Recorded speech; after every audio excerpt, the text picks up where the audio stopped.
થોડા સમયથી રાજકોટમાં લોકસભા ચૂંટણી અંગે રાજકારણ ગરમાયું હતું, કેમ કે સામાન્ય રીતે રાજકારણથી દૂર રહેવાની વાતો કરનારા ખોડલધામ ટ્રસ્ટના ચેરમેન નરેશ પટેલે અચાનક યુ ટર્ન લીધો હતો. નરેશ પટેલે ધોરાજી ખાતે યોજાયેલ ખોડલધામમાં યુવા સમિતિના એક કાર્યક્રમમાં રાજકારણ અને પાટીદાર મુદ્દે સ્ફોટક નિવેદનો કર્યા હતા. ધોરાજીના પાટીદાર યુવાનોને સંબોધતા તે વખતે નરેશ પટેલે પાટીદાર યુવાનોને જણાવ્યું હતું કે રાજકારણમાં આગળ વધો તો જ કોઈ પાટીદાર સમાજનો ભાવ પૂછશે. રાજકારણ વિના આપણી પ્રગતિ પણ નથી અને સમાજને જો આગળ ઈચ્છતા હોય તો કોઈ પણ ક્ષેત્રમાં રાજકારણ જરૂરી છે. યુવાનોને નરેશ પટેલે કહ્યું કે જે સક્ષમ હોય તે રાજકારણમાં આગળ વધે. સાથે જ નરેશ પટેલ લેઉવા પટેલ સમાજને રાજકીય ક્ષેત્રે વધુ મજબૂત બનાવવા હાકલ કરી હતી. નરેશ પટેલના આ નિવેદન બાદ તેમના પુત્ર શિવરાજ પટેલ કોંગ્રેસમાં જોડાઈને રાજકારણમાં પ્રવેશ કરશે તેવી ઘણી જ અટકળો તેજ બની હતી, કેમ કે ભાજપે જ્યારે રાજકોટમાંથી મોહન કુંડારિયાને લોકસભાની ચૂંટણી માટે રિપીટ કર્યા તે જ દિવસે શિવરાજ પટેલને રાજકારણમાં આવકારતા પોસ્ટરો શહેરના વિવિધ જગ્યાએ લાગ્યા હતા, જે પછી ચર્ચાઓ વહેતી થઈ હતી કે શિવરાજ પટેલ કોંગ્રેસમાં જોડાઈને રાજકોટ બેઠક પરથી લોકસભાની ચૂંટણી લડશે.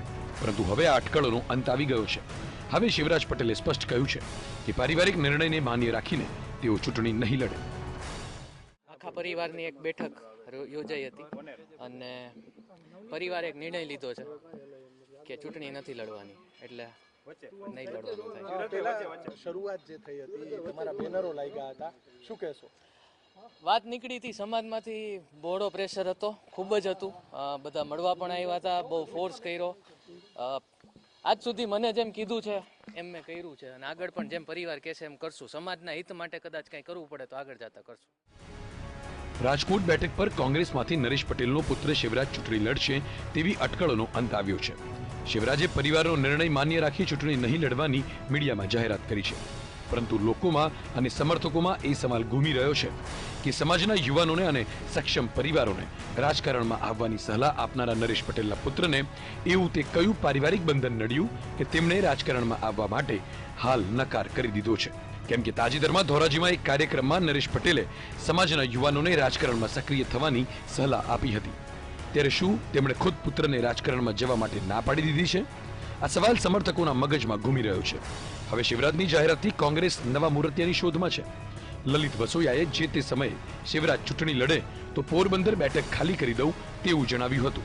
પરંતુ હવે શિવરાજ ચૂંટણી લડવાની ના પાડતા પોરબંદર બેઠક પર કોંગ્રેસમાંથી લલિત વસોયાનું નામ આગળ ચાલી રહ્યું છે. તો આ તરફ લલિત કથગરા પણ ચૂંટણી લડવાની ઈચ્છા દર્શાવી રહ્યા છે.